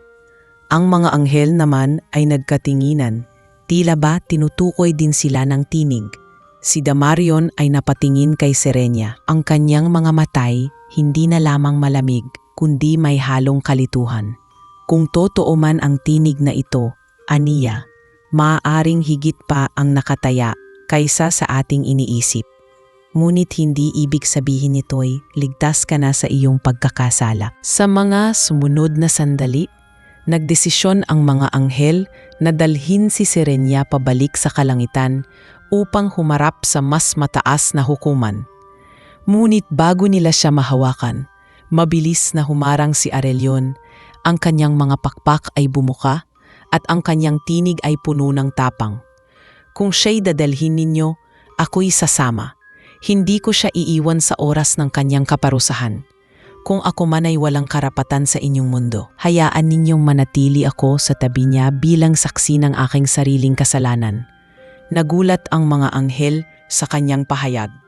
Hindi nila inaasahang ang isang nahulog na nilalang ay haharap ng ganito sa kanila. Ngunit si Serenia, bagaman natatakot, ay humawak sa kamay ni Arelion at mariing nagsabi, "Hindi ko kailangan ng sakripisyo mula sa iyo. Ang mahalaga ay magkasama tayong harapin ang lahat." Ngunit sa likod ng lahat, hindi mapigilan ni Vaynor ang kanyang galit. Nang makita niyang si Serenia at Arelion ay naghawak kamay sa harap ng lahat, tuluyan na siyang nadala ng kanyang puot. "Kung hindi ninyo kayang wakasan ito, kami ang gagawa," sabay buhat ng kanyang sibat na yari sa bakal at itinutok ito kay Serenia. Mabilis na humarang si Arelion at sa pagtutok ng sibat, ang kanyang dibdib ang unang tinamaan. Napasigaw si Serenia habang bumagsak si Arelion sa kanyang mga bisig. Ang mga engkanto at anghel ay napabalikwas. Ang ilan ay gulat, ang iba na may nanahimik sa bigat ng nasaksihan. Habang unti-unting nawawalan ng lakas si Arelion, mahina niyang sinabi, "Serenia, huwag kang matakot. Kung ito man ang aking kapalit, tatanggapin ko. Sapagkat kahit sa huling sandali, nadama ko muli kung paano ang magmahal." Lumuha si Serenia habang pinipigilan ang kanyang tinig na manginig. "Hindi ito ang katapisan, Arelion. Hindi kita iiwan. Kahit ano pa ang mangyari, hindi ko hahayaan na ang ating pagmamahal ay mabaon sa dilim." At sa gabing iyon, nagmistulang nahinto ang buong mundo. Ang puno ng sumpa ay muling naglabas ng liwanag. Ang mga ugat nito'y kumislot na parang may sinusubukang baguhin. Ang mga anghel at engkanto ay parehong napilitang huminto. At sa kanilang harapan, nakasalalay ang isang pag-ibig na maaari nang maging daan ng kaligtasan, ngunit maaari rin maging hudyat ng kanilang pagbagsak. Sa mga sandaling hawak ni Serenia si Arelion na sugatan, tila huminto ang oras. Ang mga engkanto ay nagkahalo-halo ang damdamin. Ang ilan ay nanlumo sa ginawa ni Vaynor. Ang iba na may nanatiling galit, ngunit natigilan sa bigat ng pangyayari. Ang mga anghel ay tahimik na nakamasid. Tila hindi alam kung ano ang kanilang dapat gawin.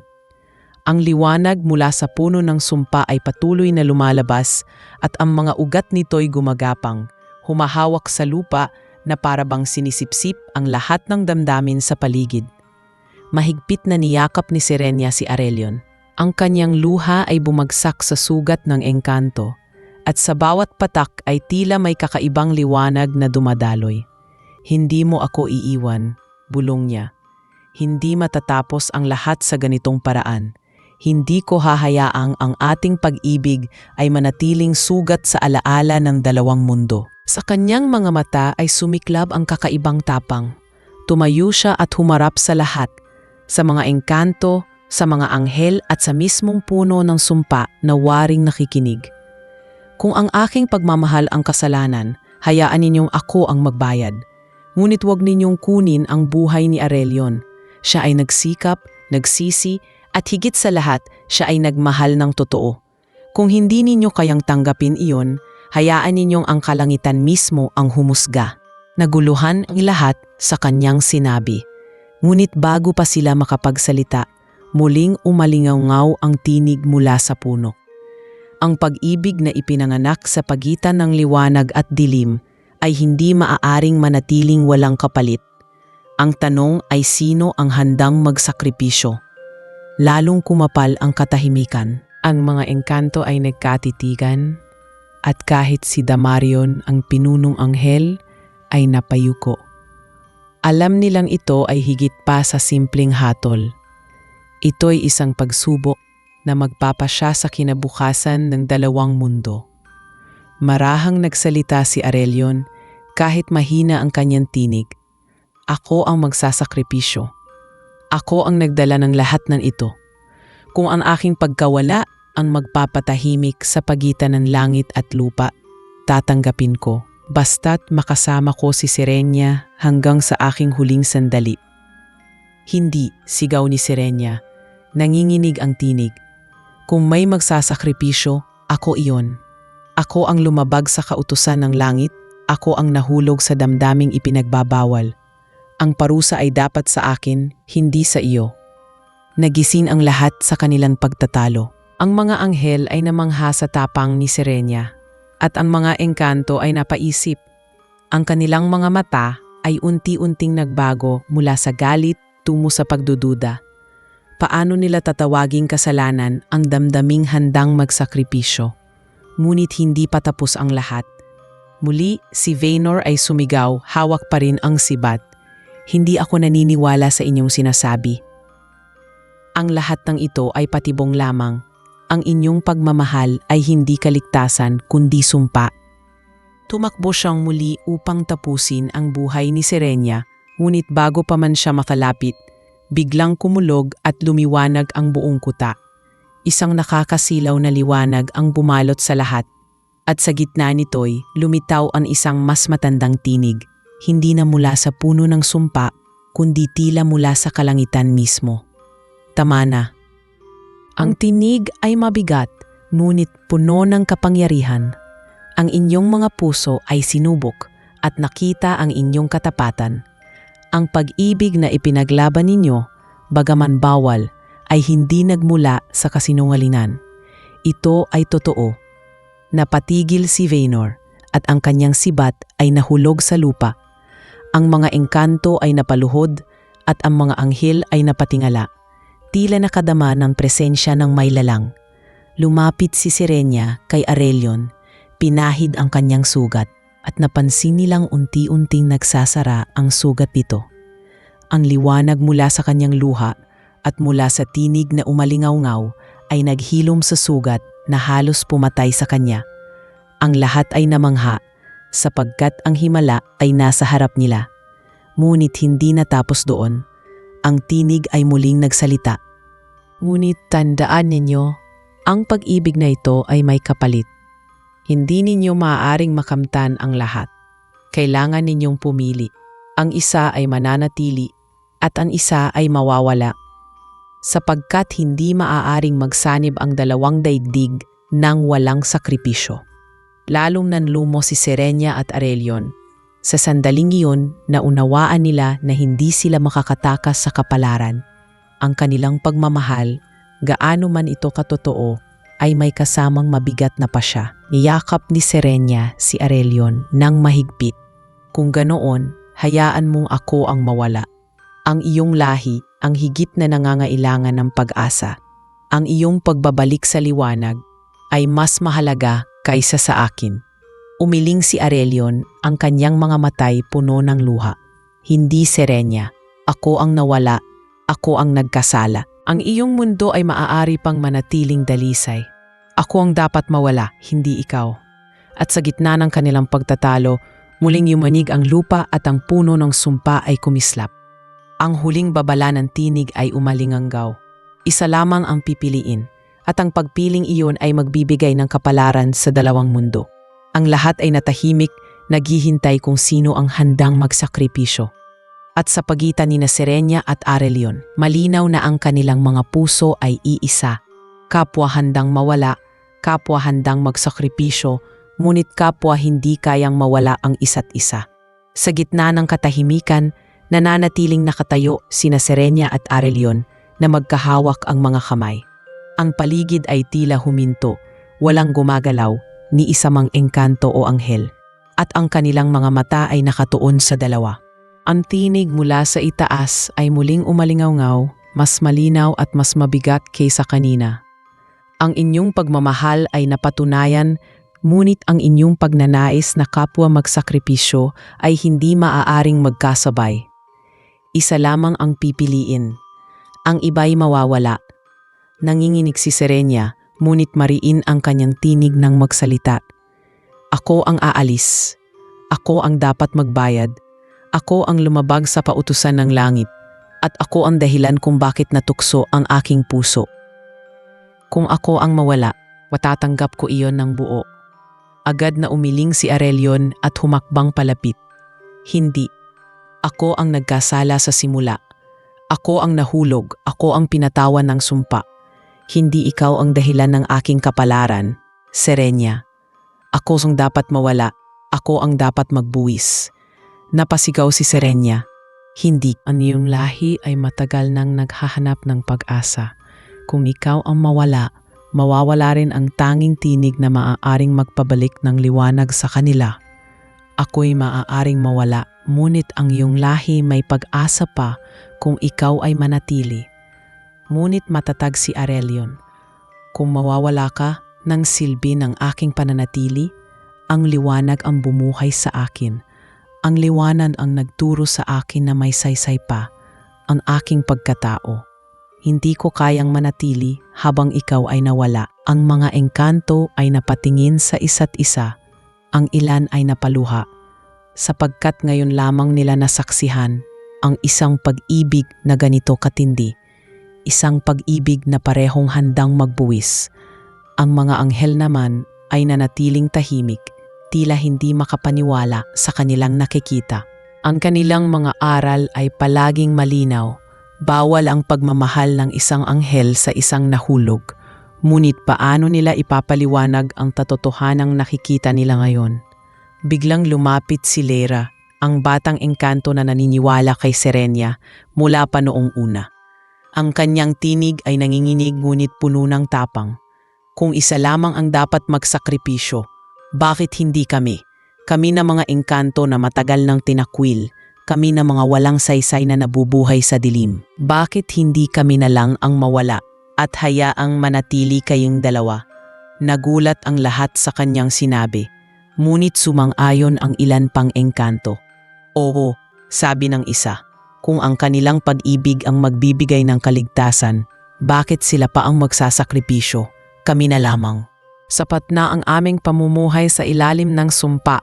Ngunit muling umalingaw-ngaw ang tinig mula sa puno. Hindi ganoon kasimple. Ang kapalit ay hindi maaaring hatiin. Ang kapalit ay dapat manggaling sa puso ng dalawang nagmahal. Sapagkat sila ang sinubok, sila ang pumili. Muling tumulo ang luha ni Serenia. Lumuhod siya sa tabi ni Arelion at hinawakan ang kanyang mukha. Kung ganoon, mahal, hayaan mong ako ang magbigay. Kung mawawala ako, tandaan mong hindi kailanman naging kasalanan ang umibig. Dadalhin mo iyon sa iyong puso at iyon ang magsisilbing gabay sa iyong lahi. Ngunit si Arelion ay humawak din sa kanyang mga kamay at mahinang ngumiti. Kung ganoon, hayaan mong ako ang magbigay. Kung ako ang mawala, madadala mo ang aking alaala sa kalangitan. Ipapakita mong kahit ang isang nahulog ay marunong ding umibig at magsisi. Nagsimula silang magtalo, ngunit kapwa puno ng pag-ibig at katapatan. Hanggang sa dumating ang isang liwanag mula sa itaas, mas maliwanag pa kaysa kanina. Ang tinig ay muling nagsalita, ngunit ngayon ay may halong awa. Kung pareho kayong handang magsakripisyo, hindi ba't malinaw na ang inyong pagmamahal ay higit pa sa sariling kapakanan? Kung ganoon, isang pagpipilian ang aking ibinibigay. Isa sa inyo ang mananatili bilang nilalang ng liwanag at ang isa ay mananatili sa lupa, hindi bilang sumpa kundi bilang gabay. Ngunit kailanman, hindi na kayo muling magtatagpo. Napatigil sina Serenia at Aurelion. Ang mga salita ay mas mabigat pa kaysa kamatayan. Ang manatili at mabuhay, ngunit hindi na kailanman magkita, ay isang parusang masakit. Ngunit iyon ang tanging paraan upang manatili ang balanse. Lumingon si Serenia kay Aurelion at ang kanyang mga mata ay puno ng luha. Kung ito ang kapalit, pipiliin kong manatili sa lupa. Hayaan mong ako ang maging gabay. Ikaw ay dapat bumalik sa liwanag sapagkat iyon ang iyong pinagmulan. Huwag mong tanggihan ang iyong pagkakataong makabalik. Umiling si Aurelion, ngunit sa kanyang puso, alam niyang totoo ang sinasabi ni Serenia. Kung ganoon, ako'y babalik. Ngunit dadalhin ko sa aking awit ang iyong pangalan at sa bawat bituin na makikita ko, ipapaalala ko sa kalangitan na minsang may isang anghel na nagmahal sa isang nahulog. At sa huling yakap, niyakap nila ang isa't isa ng mahigpit. Ang liwanag ay bumalot sa kanila. At sa isang iglap, sila'y naghiwalay. Si Serenia ay naiwan sa lupa habang si Aurelion ay dinala pabalik sa liwanag. Ang mga engkanto ay napaluhod sa kanyang harapan at ang mga anghel ay tumahimik, hindi na alam kung ano ang ituturing sa pangyayaring iyon. Ngunit sa puso ng lahat ng nakasaksi, malinaw ang isang katotohanan. Ang kanilang pag-ibig ay hindi kasalanan, kundi isang sakripisyong nagbabago sa kapalaran ng dalawang mundo. Sa paghiwalay ni Serenia at Aurelion, tila nahati rin ang langit at lupa sa bigat ng kanilang naging kapalaran. Ang liwanag na bumalot kay Aurelion ay nagdala sa kanya pabalik sa langit at sa kauna-unahang pagkakataon mula nang siya'y mahulog, muling nadama niya ang init ng awit ng mga anghel. Ngunit sa kabila ng pagbabalik na iyon, ang kanyang mga mata ay puno ng luha. Alam niyang hindi na niya muling makikita si Serenia at iyon ang kapalit ng kanyang pagtubos. Sa kabilang panig, naiwan si Serenia sa lupa. Hindi na siya kagaya ng dati. Ang kanyang mga pakpak ay nanatiling nagniningning, ngunit hindi na tuluyang makaakyat. Siya ay ginawang gabay, isang nilalang na magbabantay sa mga engkanto, upang tulungan silang matutong muli kung paano bumalik sa kabutihan. Ang mga engkanto ay nagtipon sa paligid niya. Marami ang napaluhod at tumingin sa kanya na parang isang ilaw sa dilim. Si Lyra ang unang lumapit at mahigpit siyang niyakap. Hindi namin alam kung paano ka magpapasalamat, Serenia. Ang iyong pagsasakripisyo ang nagligtas sa amin mula sa pagkawasak. Ngunit si Serenia ay ngumiti lamang bagaman ang kanyang puso mabigat. Huwag ninyo akong pasalamatan. Ang tunay na halaga ng aking ginawa ay hindi para sa akin, kundi para sa inyo. Mula ngayon, kayo ang may tungkuling ipakita na ang mga sugatang puso ay maaari pa ring bumalik sa kabutihan. Samantala, sa kalangitan, sinalubong si Aurelion ng mga awit ng mga anghel. Ang mga kasama niya noon ay nagulat na makita siyang muli. Hindi bilang sumpang engkanto, kundi bilang isang nilalang na muling tinanggap. Gayunpaman, hindi lahat ay nagalak. May mga nagtanong kung bakit siya pinayagang makabalik, gayong malaki ang kanyang naging kasalanan. Ngunit bago pa man siya husgahan, muling umalingaw-ngaw ang tinig ng may lalang sa kanilang kalagitnaan. Si Aurelion ay nagbuwis ng lahat para sa pag-ibig, hindi para sa sarili kundi para sa iba. Ang kanyang sakripisyo ang dahilan kung bakit muli siyang nakabalik. Huwag ninyo siyang husgahan sapagkat ang tunay na huspisya ay nakikita lamang ng puso. Sa mga sumunod na araw, naging mahirap para kay Serenia ang pag-angkop sa kanyang bagong tungkulin. Sanay siya sa kaayusan at kalinisan ng kalangitan, ngunit ngayon ay nasa lupa siya. Kasama ang mga nilalang na dati tinuturing na kaaway. Ngunit unti-unti niyang natutunan na ang bawat engkanto ay may kanya-kanyang sugat. Ang ilan ay puno ng galit dahil sa matagal na pagkakait sa kanila ng langit, ngunit ang ilan ay marunong ding magsisi. Tinuruan niya silang muling manalangin, hindi sa pamamagitan ng magarbong awit, kundi sa simpleng pag-amin ng kanilang mga damdamin. Sa bawat gabi, sa tabi ng puno ng sumpa, maririnig ang kanilang mga tinig, mahina ngunit totoo. Ngunit sa puso ni Serenia, may kakulangan na hindi niya maitatanggi. Sa tuwing tinitingnan niya ang mga bituin, naaalala niya si Aurelion. Naalala niya ang mga salitang iniwan nito bago sila maghiwalay, na sa bawat bituin na makikita niya, ipapaalala nito sa kalangitan na may isang anghel na nagmahal sa isang nahulog, at sa mga gabing iyon, madalas siyang umupo sa ilalim ng puno, tahimik na nagdarasal, umaasang kahit papaano ay naririnig siya ni Aurelion. Samantala, si Aurelion ay muling nagtungo sa kanyang lugar sa hanay ng mga anghel. Ngunit hindi rin siya nakaligtas sa lungkot. Bagaman tinanggap na siyang muli, ang bawat himig na inaawit niya ay puno ng pangungulila. Ang kanyang mga kasama ay napapansin ito, ngunit hindi nila lubos na maunawaan. Tanging siya lamang ang nakakaalam na ang bawat nota ng kanyang hawit ay alay para kay Serenia.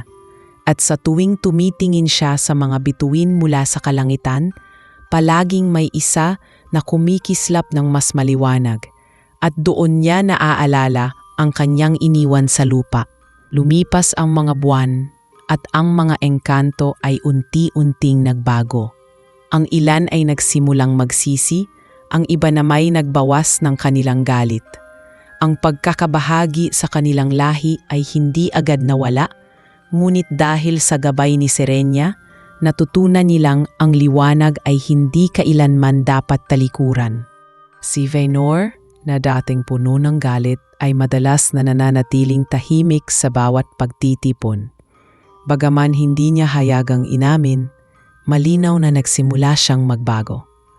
Nakikita niya kay Serenia ang tapang na hindi niya kayang maunawaan, at unti-unti niyang natutunan na ang kanyang puot ay wala palang patutunguhan. Ngunit ang alaala ng sakripisyo ay hindi kailanman nawala. Sa bawat paglipas ng araw, ang alamat ni Serenia at Aurelion ay kumalat, hindi lamang sa mga engkanto, kundi pati na rin sa mga tao na nakapaligid sa kagubatan. May mga bulong-bulungan tungkol sa isang anghel na bumaba upang gabayan ang mga nilalang ng dilim, at tungkol sa isang engkantong nagbalik sa langit sa pamamagitan ng pag-ibig. Ang kwentong iyon ay naging alamat, ipinapasa-pasa sa bawat bibig, at nagsilbing paalala na kahit ang ipinagbabawal na pag-ibig ay maaaring mag-iwan ng liwanag na hindi kailanman mamamatay. At sa mga gabing tahimik, kung saan ang lupa at langit ay tila magkarugtong sa liwanag ng mga bituin, may mga nakakakita ng isang aninong nakaupo sa tabi ng puno ng sumpa, isang anghel na umiiyak ngunit may ngiti sa labi. At sa itaas, mula sa kalangitan, may isang himig na dumadaloy, isang awit na puno ng pangungulila at pagmamahal. Bagaman hindi na muling natagpo sina Serenia at Aurelion, ang kanilang pag-ibig ay nanatiling buhay, nagiging alamat na magpakailanman, nagpapaalala na ang tunay na damdamin, gaano man ito bawal, ay may kakayahang mag-iwan ng liwanag sa pinakamadilim na sulok ng mundo.